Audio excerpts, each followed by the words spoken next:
오늘은 아무 일도 없었다. 한가함이라는 선물을 받았다.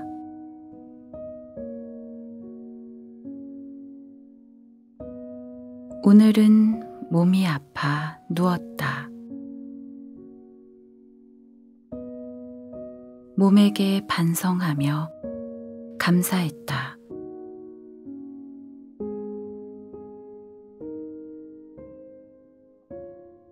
오늘은 좋은 일이 있었다.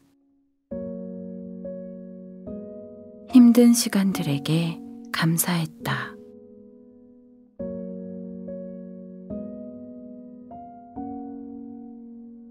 오늘은 실패가 있었다. 그래도 나는 아직 죽지 않았다.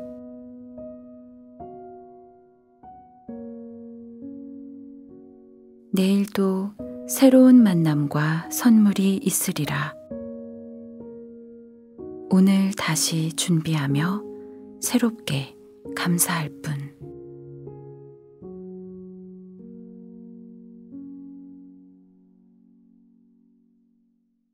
이 박노해 씨의 감사라는 시입니다.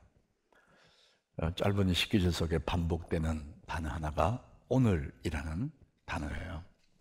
오늘은 아무 일이 없었다. 오늘은 몸이 아파 누웠다. 오늘은 실패했다. 오늘이라는 단어가 반복됩니다.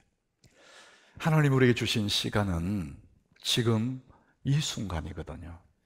하나님의 선물은 어제도 미래도 아닌 지금 이 순간이 하나님의 선물입니다. 그래서 오늘 이 순간이 너무나 중요합니다. 그럼에도 불구하고 사람들이 지금 이 순간을 만끽하지 못하고 지금 이 순간을 마음껏 누리지 못하는 이유가 있는데 자꾸만 지난 일에 대해서 연연해하기 때문에 그래요. 후회하고 연연해하고 내 몸은 지금이라는 시간 속에 살고 있는데 내 마음은 자꾸만 연연해하니까 과거에 대해서 그러니까 오늘을 누릴 수가 없어요. 또 하나는 불확실한 미래에 대해서 자꾸만 염려하는 거예요. 내일 잘못되면 어떡하지? 내 인생의 늙음하게 어떻게 될까? 오늘 이 순간에 있으면서 자꾸 마음이 염려로 차있기 때문에 그렇습니다. 사랑하는 여러분, 하나님이 주신 선물은 지금 이 순간임을 믿으시길 바랍니다. 지금만이 확실한 것이고 지금만이 주님 내게 주신 선물입니다. 새벽에 어느 날 일찍 나가서 그날 본문 생명의 삶 본문 말씀을 폈는데 시편 118장 24절이었어요. 이렇게 기록되어 있습니다. 이날은 여호와께서 정하신 것이라.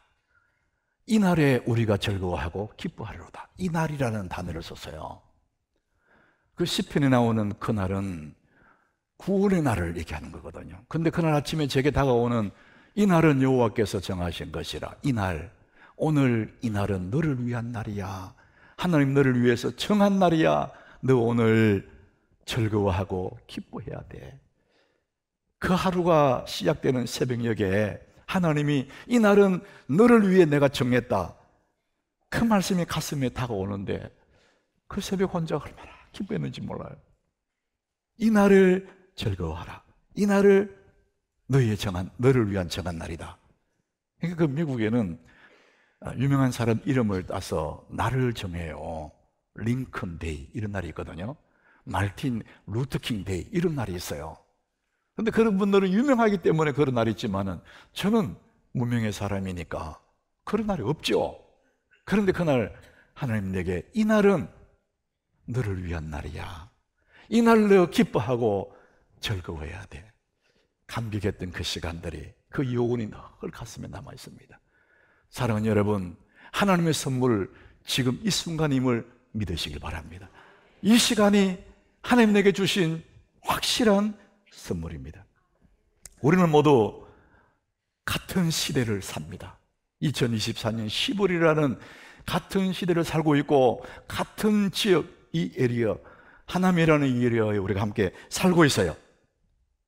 같은 시대에 비슷한 장소에 함께 살고 있으면서도 굉장히 행복한 사람이 있고 불행한 사람이 있어요. 겉으로 보기에는 다 비슷한 것 같은데 어떤 사람은 행복한 삶을 살고 있고 어떤 사람은 마지못해 사는 불행한 삶이 있습니다. 시골에 가면 지금은 이제 농번기죠. 수수하고 곡식을 거둬들이는. 저는 어린 시절을 시골에 살았기 때문에 그 전경을 너무나 잘 알아요. 곡식을 거두고 과일을 따고 하면은 다 그것들은 너무나 소중하니까 곡간에다가 다 저장을 합니다. 곡간에. 그런데 집안에 쓸모없는 그런 것들은 다 흙간에 모아져 있어요. 곡간이 있고 흙간이 있어요. 겉으로 볼 때는 다 창고예요. 비슷해요. 그런데 들어가 보면 내용물이 다릅니다. 여러분, 인생이 꼭 그렇습니다. 흙간 인생이 있고 곡간 인생이 있어요.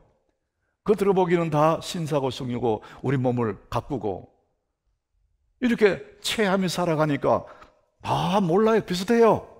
그런데 그 속에 들어가 보면은 흙간 같은 사람이 있고 곡간 같은 사람들이 있습니다. 사랑하는 여러분, 하나님의 은혜가 있는 곡간이 되기를 축복합니다.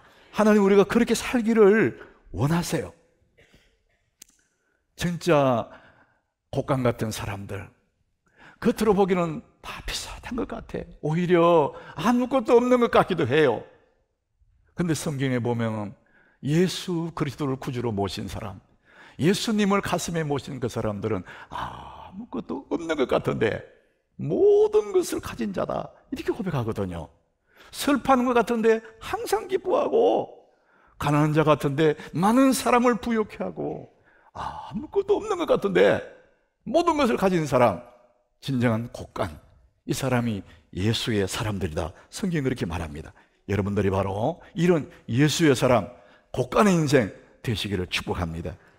오늘 우리 함께 나눌 이 본문의 말씀은요, 구약의 이스라엘 백성들, 하나님의 자녀들이 400년 동안 애굽에 종살이 하다가 하나님의 큰 은혜를 입어서 그 종살이에서 벗어나요.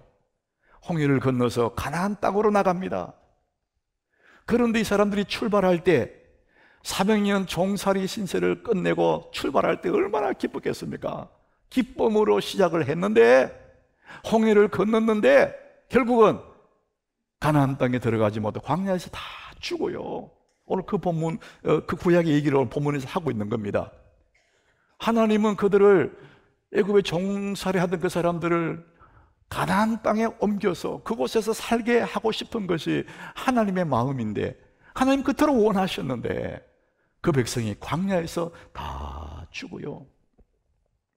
여호수아와 갈렙 두 사람만 가나안에 들어갑니다. 애굽에 나온 1세대 중에 모든 사람이 광야에 다 멸망하고, 성경은 멸망했다 그래요. 두 사람, 여호수아와 갈렙만이 가나안에 들어갔습니다. 그러니까 그 모든 사람들이 다 흙간 인생이었다는 거예요. 잘난 척하고 바른 말도 하고 했지만은 다 흙간이었다는 겁니다. 믿음의 사람 여호수아와 갈렙, 이 두 사람만이 곡간 인생으로 가나안에 들어갔다는 것이죠. 왜 그랬습니까?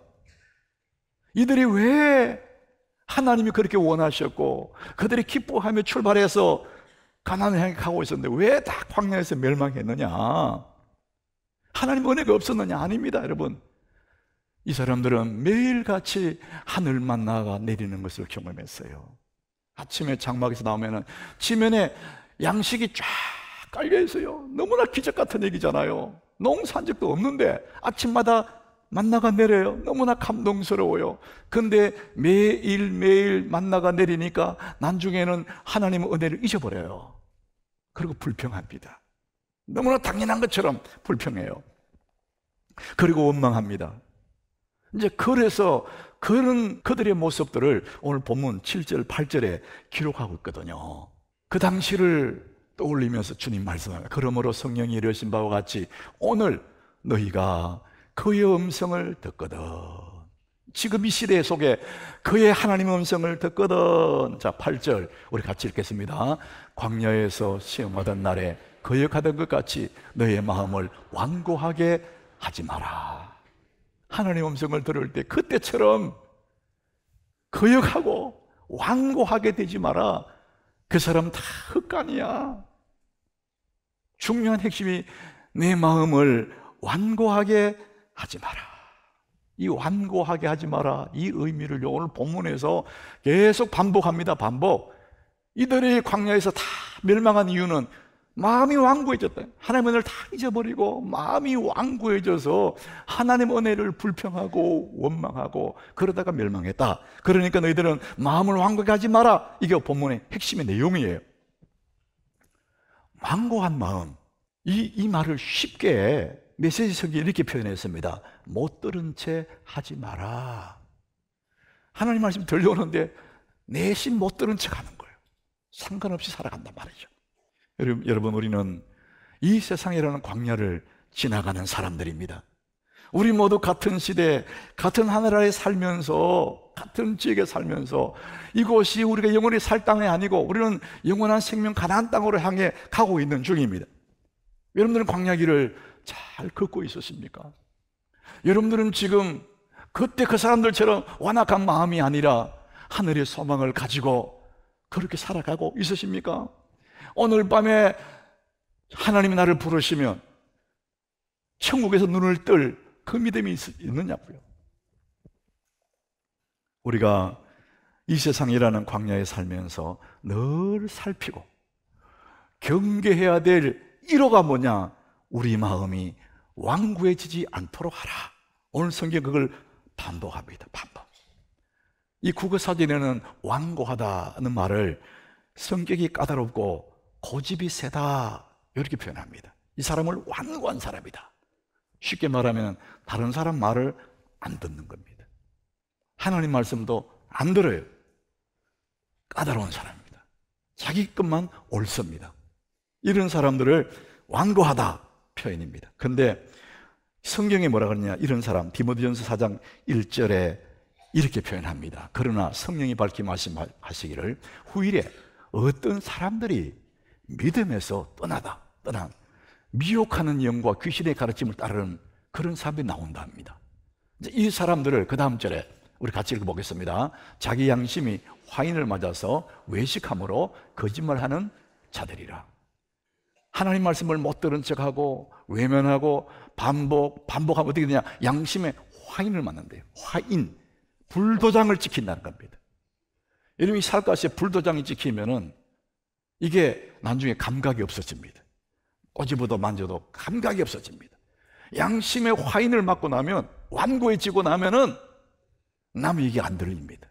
하나님 말씀도 안 들립니다. 그래서 하나님 말씀을 진지 못 들은지 반복하다 보면 나중에 굳어버려서 화인 맞은 심령 같은 그런 심령이 된다. 자, 우리가 내 마음이 완고해지면 어떻게 되느냐? 오늘 11절에 보니까 내가 노하여 맹세한 바와 같이 그들은 내 안식에 들어오지 못하리라 하였느니라. 우리가 마음이 완고해지면 하나님의 안식에 들어갈 수 없대요. 이 성경 그대로 해석하면 가나안에 못 들어간다 이런 얘기예요. 그런데 의미적으로는 하나님의 평안을 맛볼 수가 없어요. 한없는 하나님의 그 은혜, 그 평안한 만족, 이것을 완고한 마음에는 경험할 수가 없다. 두 번째는 12절에 완고해지면 어떻게 되느냐? 우리 12절을 같이 읽어보겠습니다. 형제들아, 너희는 삼가 혹 너희 중에 누가 믿지 않은 악한 마음을 품고 살아계신 하나님에게서 떨어질까 조심할 것이요. 여러분, 우리 삶에 가장 큰 불행이 있다면 하나님에게서 떨어지는 것입니다. 마음이 완고해지면 하나님 안식에 들어가지 못할 뿐만 아니라 하나님에게서 떨어진다는 거예요. 이것을 가장 우리가 경계해야 됩니다. 아무리 대단한 사람도 하나님께 떨어지면 그거는 큰 불행입니다. 하나님을 가까이 하는 것이 복인데 하나님은 멀리 하다가 나중에 떨어져 버리는 거예요. 여러분, 얼마나 많은 사람들이 하나님께 떨어져 나갑니까? 하나님을 가까이 하는 것이 복인데 마음이 완고해지니까 하나님 말씀이 안 들려요. 점점 멀어지다가 나중에 하나님께 떨어진다. 에베소 교회에게 예수님이 하신 말씀이 이 처음처럼 얘기해요. 요한계시록 2장 4절 말씀이거든요. 우리 같이 읽어보겠습니다. 그러나 너를 책망할 것이 나니 너의 처음 사랑을 버렸느니라. 사람이 처음에는 다 감동하다가, 처음에는 감사하다가, 만족하다가, 세월이 흐르면서 완고해져서 나중에는 감동이 없어져. 처음 사랑을 버렸다. 오늘 본문 14절에도 그 말씀합니다. 우리가 시작할 때 처음 내가 예수를 믿을 때, 내가 처음 교회에 나와서 예배를 드릴 때, 그때 그 설레임, 그때 그 감동, 그것을 끝까지 견고히 잡고 있어야 되는데 이것을 자꾸 희미하게 잊어버려요. 신앙의 연조가 쌓이면 쌓일수록 점점 좋아져야 되는데 자꾸만 영적으로 나태해지고 나중에 교만해지고, 그래서 처음 믿음이 잃어버리기가 쉽다는 거예요. 교회 나와서 한 3년 되고 5년 되면은 그 처음에 감기 없어지고, 그때부터 비판하고, 교회가 왜 저러면 안 되고, 사람들이 저러면 안 되고, 심판자 자리에 올라가 버려요. 완고해지는 거, 완고해. 여러분, 성경 오늘 본문에서 이것을 굉장히 경계합니다. 처음 사랑을 잃어버렸다. 우리가 처음 시작할 때 그 확신한 그것을 잊어버리지 마라. 완고해지는 것을 경계해야 돼. 오늘 성경은 그것을 반복합니다. 여러분, 처음에 그렇게 좋았는데 왜 바뀝니까? 이거를 변질이다, 변질. 여러분, 변질이 있고 변화가 있거든요. 용어가 똑같은 것 같은데 두 개 다 공통점은 바뀌는 거예요. 그런데 변화는 좋은 쪽으로 바뀌는 것이지만 변질은 나쁜 쪽으로 바뀌는 것입니다. 사랑하는 여러분, 우리가 경계해야 될 것이면 내 마음이 완고해질까 봐 오늘 지금 현재 이 순간에 하나님 앞에서 주님, 이 순간을 내 마음을 하나님께 드리고, 그래서 내 마음의 완고해짐을 방지해 가는 그것이 얼마나 중요한지 모릅니다. 사랑하는 여러분, 좋은 쪽으로 처음 여러분 주님을 섬겼던 그 마음 변함없이 계속해서 더 깊은 믿음의 사람으로 변화되시기를 예수 이름으로 축복합니다. 그러면 지금 이 순간을 잡아야 돼요. 하나님의 선물, 지금 이 순간을 붙잡아야 됩니다. 하나님의 선물은 지금 이 순간입니다. 여러분, 메모란에 그렇게 메모했어요. 하나님의 선물은 소유가 아니고 지금 이 순간입니다. 여러분, 꼭 기억하십시오. 우리는 자꾸 물질적이고 손에 잡혀지는 거, 이것만 선물인 줄 아는데 진짜 선물은 지금 이 순간이에요. 오늘 본문 13절에 그 말씀을 이렇게 말합니다. 오직 오늘이라 일컫는 동안에, 오직이죠, 오직. 오늘이라고 일컫는 동안, 지금 이 순간 얘기합니다. 지금 이 순간. 이 순간이 얼마나 중요한지 모른다. 오늘이라 일컫는 이 순간 얘기합니다. 루즈벨트 대통령, 미국의 그 부인 엘레나 루즈벨트, 이분이 퍼스트 레이디인데, 근데 이분이 글을 썼는데 이런 글이 있었습니다. 제가 참 마음에 와닿는 그런 이야기예요. 아름다운 젊음은 우연한 자연의 현상이지만 아름다운 노년은 예술 작품입니다. 정말 맞는 것 같아요. 여러분, 젊음의 아름다움은 가만히 있어도 그냥 아름다워요. 젊으니까. 그런데 곱게 아름다운 노년, 곱게 늙어가는 노년은 예술 작품처럼 만들어야 된다는 것이죠. 우리에게 굉장히 도전을 주는 그런 이야기입니다. 이분 얘기 중에 또 이런 게 있어요. 어제는 히스토리, 역사죠, 역사. 내일은 미스테리, 알 수 없는. 오늘이 선물입니다. 이 루즈벨트 대통령의 부인 퍼스트 레이디가 그 얘기를 한 거예요. 여러분, 정말 그렇습니다. 지나간 어제는 그냥 지나갔을 역사에 불과합니다. 미래는 아직 다가오지 않는, 그냥 무슨 일이 벌어질지 불확실한 미스터리예요. 오늘만이 내게 주어진 선물이고 이 오늘만이 중요한 날이라는 것이죠. 여러분, 하나님의 선물은 지금 이 순간입니다. 이 순간 속에 하나님의 은혜가 다 들어있어요. 이 순간이 내게 주신 하나님의 선물이기 때문에 이것을 누려야 되는데 이건 못 누리는 겁니다. 옛날 얘기, 앞으로의 염려, 이런 것 때문에. 여러분, 톨스토이 단편에서 세 가지 의문을 얘기하잖아요. 여러분 그 단편 안 읽어봐도 많이 들었을 겁니다. 세상에서 가장 중요한 때는 바로 이 순간이다. 이렇게 중요한 때. 과거에 흘러간 어느 때가 아니고 내 삶의 가장 중요한 때는 지금 이 순간이다. 가장 중요한 사람은 지금 너와 함께 있는 사람이다. 옛날에 미스김 그게 아니고 지금 이 사람이 가장 중요하다. 내게 있어서 가장 중요한 일이 뭐냐? 지금 내 곁에 있는 이 사람에게 좋은 일을 하는 거, 이거다. 여러분, 이 톨스토이는 성경을 기반으로 해서 이거를 쓴 거예요. 여러분, 이것은 성경 얘기거든요. 지금 이 순간 하나님의 선물인데 지금 나의 가장 중요한 게 무엇이냐? 오늘 13절에 그 얘기를 하고 있습니다. 오직 오늘이라 일컫는 동안에, 오직 오늘 이 순간 일컫는 동안에 우리가 뭐 하느냐? 매일 피차 권면하여 서로 권면해서. 신앙생활은 혼자 하는 게 아니에요. 여러분, 신앙생활은 혼자 할 수 있는 일이 아닙니다. 혼자 신앙생활하면 다 쓰러집니다. 그래서 피차 권면한다. 권면한다는 것은 충고하는 게 아니에요. 함께 손을 잡아주는 것입니다. 피차 권면하여 너희 중에 누구든지 죄의 유혹으로 완고하게 되지 않도록 하라. 완고한 것이 가장 문제이기 때문에 그렇게 하지 않도록 하라.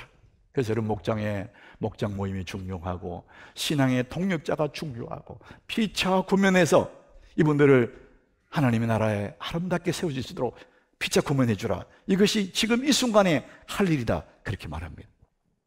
여러분, 우리 지금 이 순간에 할 일은 피차 권면해서 낭망하지 않도록 붙잡아 주는 거잖아요. 그런데 이것은 더 적극적으로 하는 방법이 있습니다.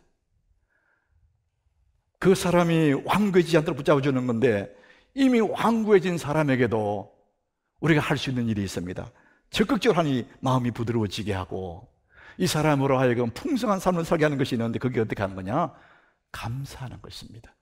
여러분, 감사하면 완고한 마음, 딱딱한 내 마음이 부드러워지는 것입니다. 돌같이 굳은 마음, 냉소적인 사람도 감사하기 시작하면 이것이 부드러워져서 하나님의 마음을 가지게 됩니다.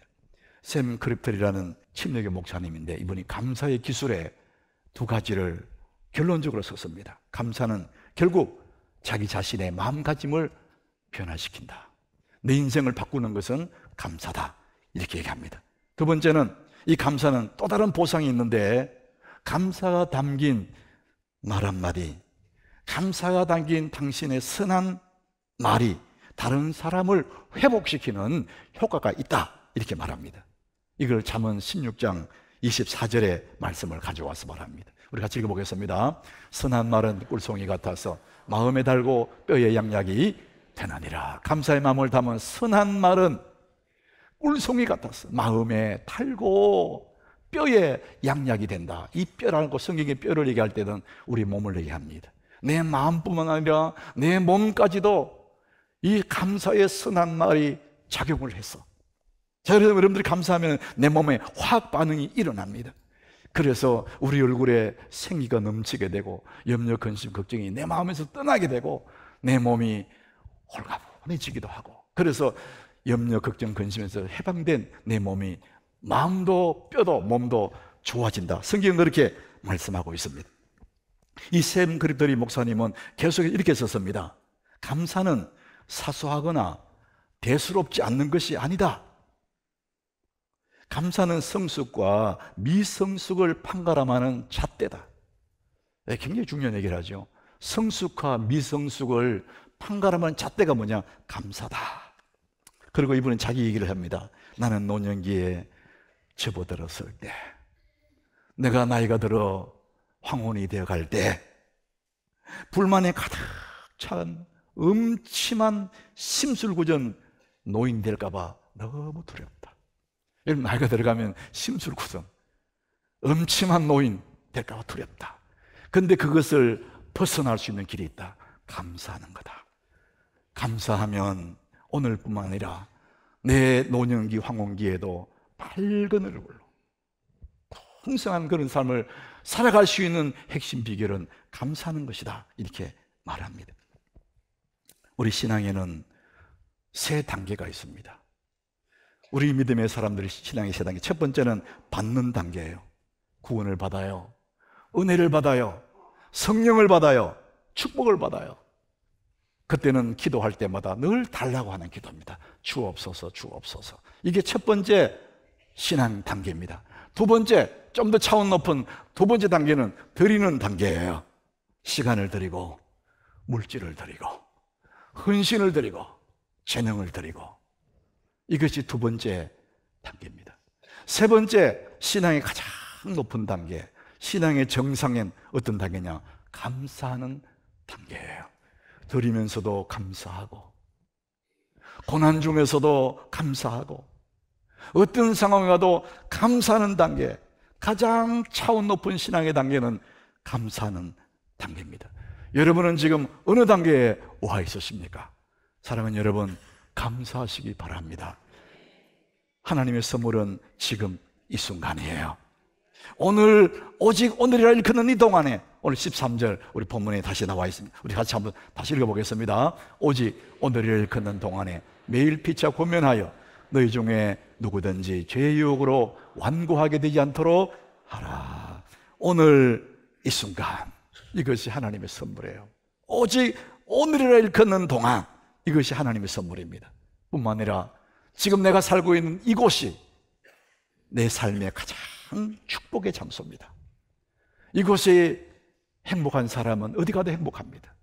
이곳이 불행한 사람은 어디 가도 불행합니다. 여러분, 오늘 이 순간, 지금 이 순간이 하나님의 선물인 줄 믿으시길 바랍니다. 내가 살고 있는 그 장소가 초막이거나 궁궐이거나 지금 있는 그 자리가 가장 좋은 장소인 줄 믿으시길 바랍니다. 우리 내 생의 마지막 한 달이 이제 시작됩니다.